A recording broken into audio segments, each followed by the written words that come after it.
So you might have heard some news that the real estate industry is changing, and there's a lot of things in the headlines that are a misconception. So we wanted to talk to you as our clients, people that have worked with us, people that are going to continue to refer us business because we love you and you support us as well. So we want to talk about some of these changes. Eileen, what are some of the changes that are happening? First and foremost, the biggest change is if you want to go take a look at a home, you have to sign a buyer representation agreement form.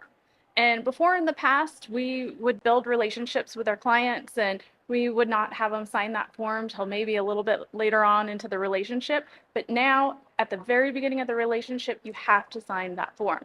And of course, I walk you through that form, explain all in very detail, everything that's in that form, but you have to sign that in order to go see a home. So that's the biggest change. And the biggest thing with that really is disclosing what fees come with working with a buyer's agent. And this is why they're making these forms available for you to read and making sure before we even go show a home that you understand what the fees look like, what you may end up having to pay. We always did that before. We always talked with you about those things, but now this is an industry standard, not just a Texas or the Knight Group standard. Not all agents were disclosing it at the beginning, but we've always done that. So it's not anything new for us. It's just new for an industry as a whole, and now it's a requirement.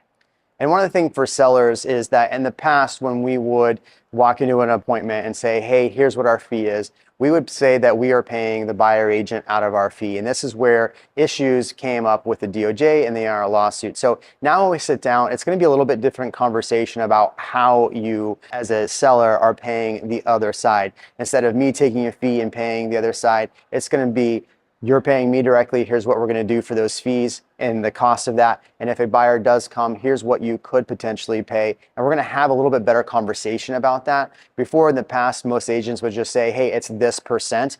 And there was really not a lot of information for you about how that actually worked. And so this is what I think the positive for the consumer is that now it's a little more clarity, hopefully, that you'll understand. Now, as from a buyer standpoint, I keep seeing that in the news, like you don't need a buyer agent fee or it's gone away.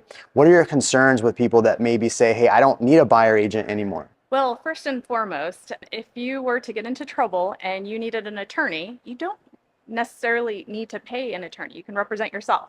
But in a scenario like that, you're going to want good representation. Same thing. This is the biggest purchase for most people. And so they need that representation. They need to know what to look out for, how to negotiate. They need to know what a pipe belly is and certain things in a home that you would not want to move into a home had you known about that. So you need somebody with that knowledge in order to navigate you to make sure you're getting into not only saving you money, but getting into the right home. One thing that we always tell our clients when you've come to us is like, hey, look, our number one job is not to sell you a home. Our number one job is to make sure that you don't lose any money and we're protecting you. If you're putting up money for a property, we want to make sure that you don't lose that money. And so that is our number one goal. And many of you that have worked with us, that's the thing that we say. And so it's really important if you are, my biggest concern is that most buyers are going to go in it at a loan and then get themselves into big trouble, lose their earnest money, maybe end up in a lawsuit. And I think the same thing for sellers too. A lot of you that I worked with are phenomenal people, but there's times we could have gotten ourselves in a gray area or a lawsuit. And it's my job to navigate us out of that and make sure you're number one, getting the best price for your home, that it's getting marketed, and that you actually are getting that home closed. The reality is most of the times when another agent is not involved, the highly likelihood of ending up in a lawsuit or that not making it to close, it goes up drastically. So that's our job as agents, to really make sure we protect you. I look forward to any of the clients you do refer us, or if you want to come reach out to us and need some more help in the future, we really do appreciate you and can't wait to see you in the next month or two. Give us a call.